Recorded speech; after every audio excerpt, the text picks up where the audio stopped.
অনুরূপভাবে কেউ যদি কোনো ধরেন মুখে বলল আব্দুল কাদের জিলানী আমাকে একটা সন্তান দেন, অথবা খাজা আমাকে সন্তান দেন, অথবা শাহজালাল আমাকে এই করে দেন, মুখে বলল, সে কি হয়ে যাবে?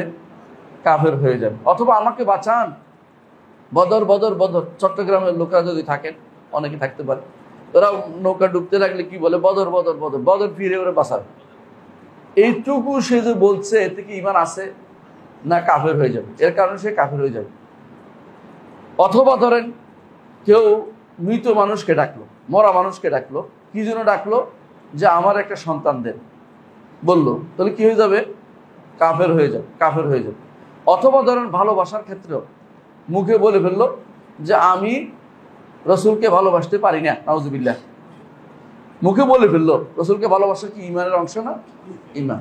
রসুলকে ভালোবাসতে পারে না, সে বিভিন্ন কারণ দেখাইলো, ইমান আছে? ইমান নাই। তাহলে বোঝা গেল যে মুখ দিয়ে অনেক কিছু বের হলেই ইমান কিন্তু চলে যায়। মুখে হলো প্রথম প্রমাণ। অনেক কিছু মানুষের মুখ দিয়ে হঠাৎ করে বেরিয়ে যায়, হঠাৎ করে বেরিয়ে যায়।